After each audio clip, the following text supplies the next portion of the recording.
Welcome back. Welcome. Today is September 10th, and our topic is preparing on the sunny day. That's funny. We were kind of talking about that yesterday. Yeah, well, it's been like a big Yeah. theme with even like my yoga peeps is like you have your good days and you have your bad days, and it's so difficult to get anything done on our bad days and then we always want to beat ourselves up about it. Yeah. And so I've been like working out this idea with everyone, which is like, hey, on your bad days, like let your bad days be bad days and like try not to give yourself too much shit about it. But then like recognize the good days for what they are, and this is your opportunity to practice new ways of being and living so that they might bleed into your bad days. Mm-hmm. But yeah, preparing on a sunny day or when things are, when shit's not hitting the fan, is that's too late to get prepped. Yeah. Yeah. That's definition of being not prepped. Yeah. Yeah, okay. Okie dokie. Okay, so Seneca says, here's a lesson to test your mind's mettle. Take part of a week in which you have only the most meager and cheap food. Dress scantly in shabby clothes, and ask yourself if this is really the worst that you feared. It is when times are good that you should gird yourself for tougher times ahead. For when fortune is kind, the soul can build defenses against her ravages. So it is that soldiers practice maneuvers in peacetime, erecting bunkers with no enemies in sight and exhausting themselves under no attack, so that when it comes, they won't grow tired. That reminds me of like that saying of like, you don't rise to the level of your ambition, you fail to the level of your training. Or you fall. You fall to the level of your training. And yeah, right. so if you train enough, when things are on the line, you're ready. You're ready for it. Maybe it's still more stressful than when there is no enemy, of course, but nevertheless, you're not afraid of this because you were getting ready for it. yeah. You were like, I know they're coming. They're right there. I got my bullets. We're ready. We got this stuff done. Like we're let's do it. It's yeah. It's interesting because they wrote this at a time where like there wasn't a ton of understanding about like, let's say, the nervous system. But now we know that when we're under stress, our brain it's trying to execute so many different things that it needs the easiest pathways. And the easiest pathways are the things we've practiced the most and that are the most ingrained. And this is why when we get stressed out, we revert to these old thought patterns that's like, well, fuck, like I haven't been beating myself up about stuff for weeks, but now I have a bad day and now my brain is going on this cycle of old thinkings, garbage thinking that I learned when I was a kid and a teenager. And what is this? It is me falling to the level of my training because I didn't in peacetime really take the most opportunity or advantage of the opportunity that I could have to train different thought patterns to the same degree that I've trained these old ones. So now I get stressed out. What's the easiest thing for my brain to do? Think these thoughts. And same thing with my body. What's the easiest thing? It's the movements that I've always done before.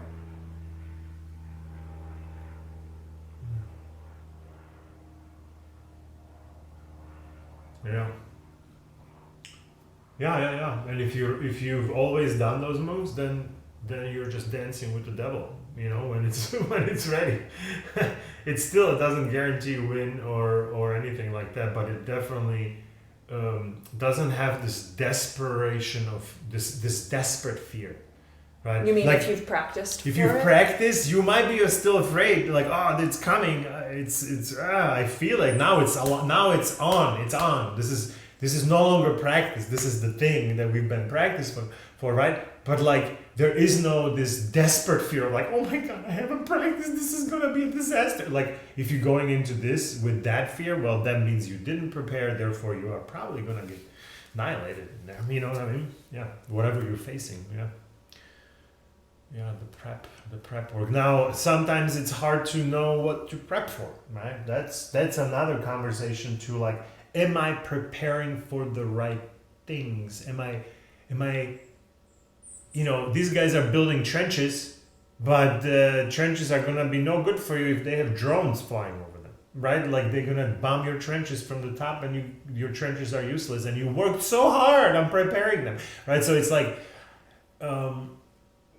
there has to be a strategy in there, as well as to make sure that we're practicing the right things, right? Yeah. Well, I think it's preparing for like multiple outcomes, and that is a really tricky thing for me, because I have a preferred outcome, and it's easy for me to prepare for that preferred outcome, but it's hard to even imagine what the other outcomes might be, let alone now take time out to prepare for them. Well, and that's where the brainstorming sessions this is where I get come burned. in. Yeah, because we actually don't have a time where we sit down and say, I'm gonna sit here for half an hour thinking about this one specific thing that's about to come up, and what other outcomes could there be that I'm not aware of?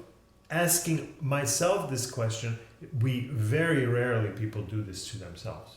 We might meditate, sit quietly, but where we're not like having a focused session to say, well, hold on, for this half an hour, I don't want to be meditating, aka focusing on nothing or some such, right? But no, I want to actually spend time focusing on this specific thing, to go dig into it and say. So it's more of an analytical session or something, not a meditation session. But it's needed, because otherwise we just going based on these I think it's like this, and now it's here, now I have to execute, I hope it's gonna go. Well, we didn't actually get ready. Right? Yeah, well, and this is also why people have coaches, and people, everything he's talking about here, there's some sort of leadership that's sort of that's their role, is to make sure that you're thinking about all these potential outcomes and that you are preparing for it, because this coach has been through this type of thing before. Sure. And coach is great, yeah, if you have somebody who went through it. A coach, a general, any sort of leader, essentially, finding a leader who's been through this kind of thing before, that can help me cut out the time that it would take my brain to come up with all these potential outcomes and probably miss a bunch anyway. Or just help me align to the outcome that we actually want, right?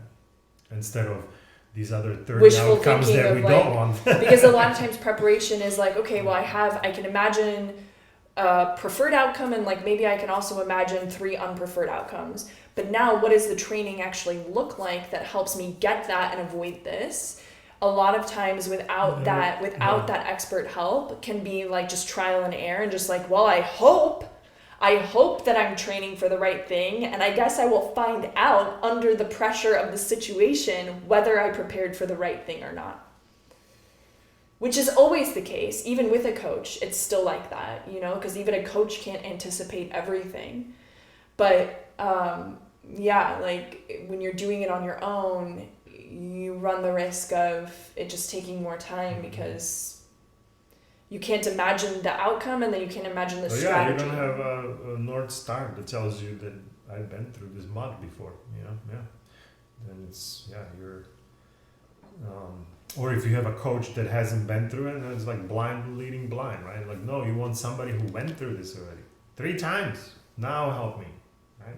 Yes, I'm still expecting a mediocre outcome, because this is still my first time, right? So I'm not expecting to win this, or if you will, right? Or get the best possible outcome. No, but I also don't want to fail on my face, right? And just be disappointed with all that stuff. So having a coach or having some sort of a guide that has more experience, that's a way in gold, you can't pay for it.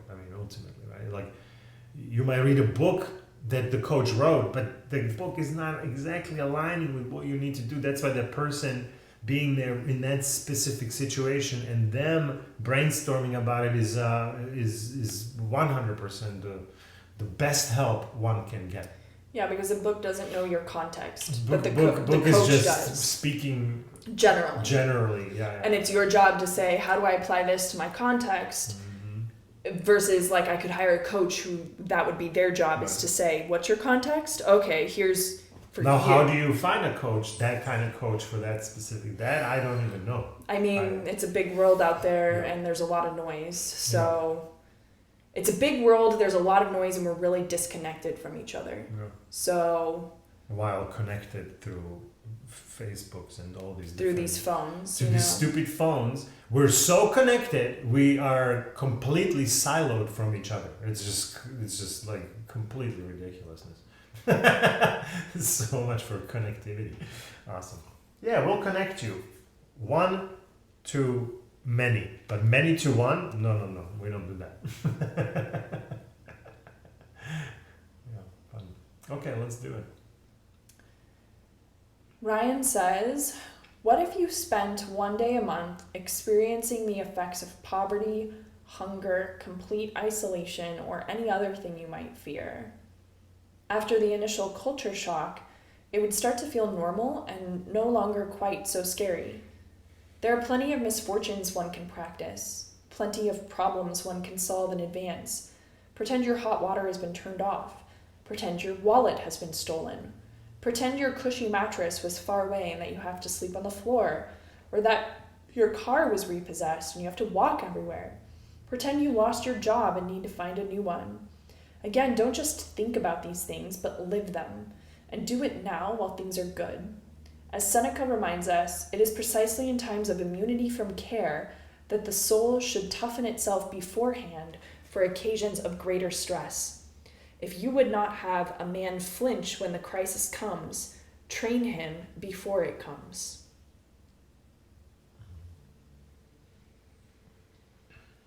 I mean, hands down, training is like that. There's no even a conversation about if training and preparing is the right thing to do. Like 100%. I mean, when I read this, I'm like, my question is like what do you priorities. What do you, yeah. My question here is like priorities. You know, he's like, pretend your hot water has been turned off. Pretend your wallet has been stolen. No. Like these are all so random. That like this is a big problem in my life is like there's no shortage of ideas for what I should spend my time doing, but there's almost so many ideas that I'm overwhelmed by the selection, and it's difficult to choose like, well, what's the biggest bang for my buck here? Yeah, prioritizing the things to practice. Right, like should I practice that my hot water's turned off? Or should I practice? Because that's just so stupid, right? Okay, sounds good. Hot water is turned off. I have to go to cold shower. Okay, I take cold shower every day. No problem. I already am doing it. So I have to wash dishes in cold water. I'm already doing it. Right? Like me personally, like I don't care if the hot water is hot or cold. Like I just wash dishes. Like I don't. Like hot water, okay, do I not gonna have a tea?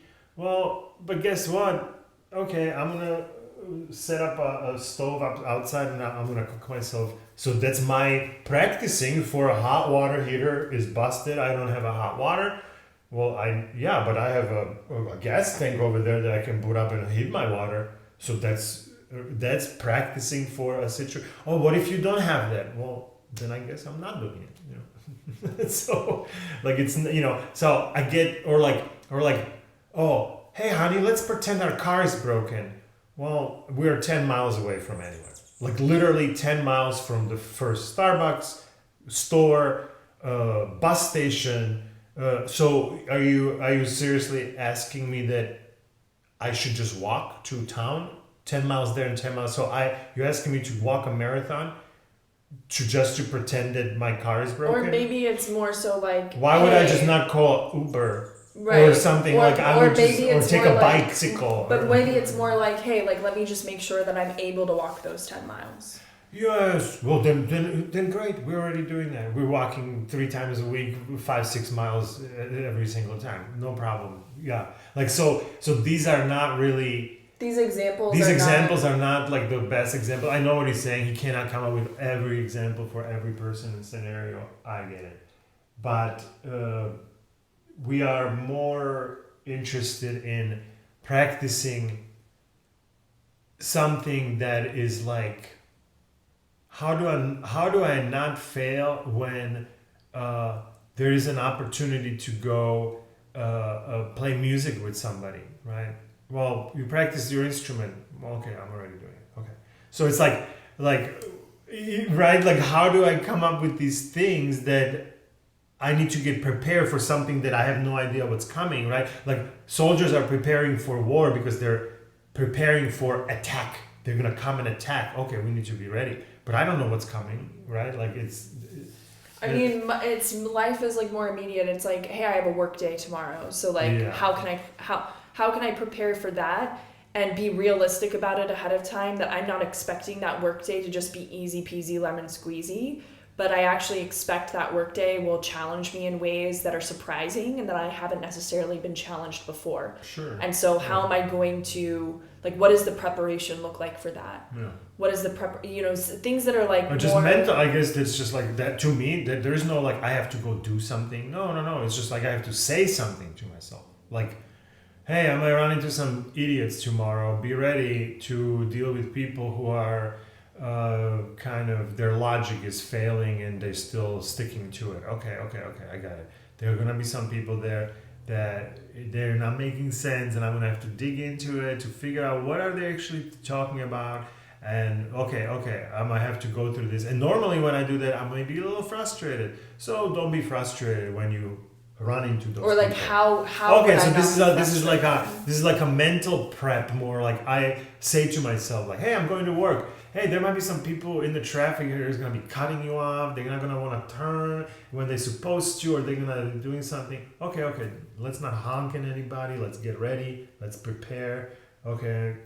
This is gonna be a calm thing to go into work. Okay, sounds good. So that, like, to me, that's more prep is like internal conversation. Well, for those situations, because like our jobs are knowledge worker jobs, but if your job was like, more physical, you might have more physical preparation. You know what I mean? Because you might be like, oh my gosh, like my job, I'm like continuously, even I think about my thumb. Like, let me put that as an example. I have a knowledge worker job, but my thumb, I have like a case of texter's thumb because of how much clicking I do on the mouse.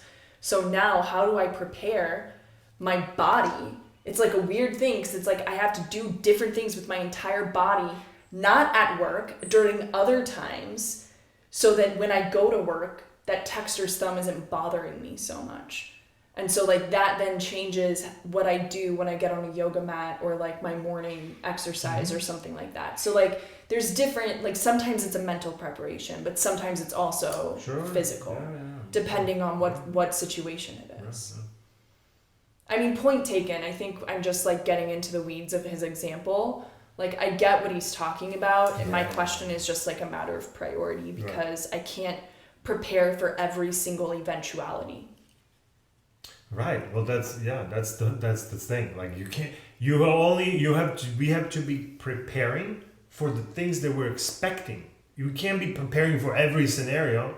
Right. Well, if I'm preparing for every scenario, then I should start dig a hole over here and try to make a giant tunnel because maybe one day a nuke is gonna come or something. You know what I mean? It's like Jesus Christ. Like okay, well, like you have to get ready for the stuff that is that you're sensing that it's gonna come. You know what I mean? Not these unknowns. That's it's very difficult to get prepared for unknown.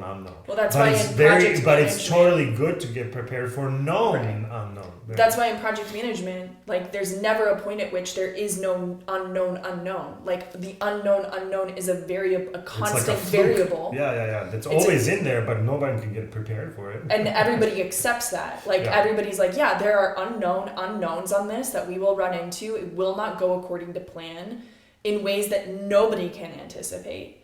And so there has to be some room for acknowledging that and sort of like accepting that is the way of life. I will prepare as much as I can for the things that I can see coming my way.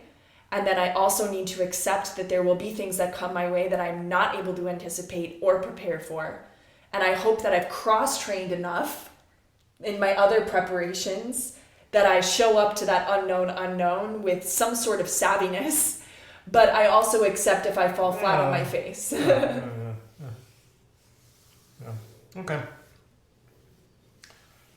Cool beans. Till the next time. Thanks for tuning in. See you Bye, guys. tomorrow.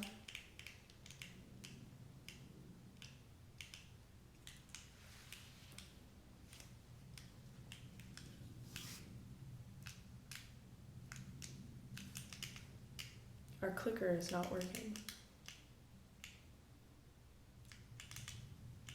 Yeah, stopped working. I'll turn it off.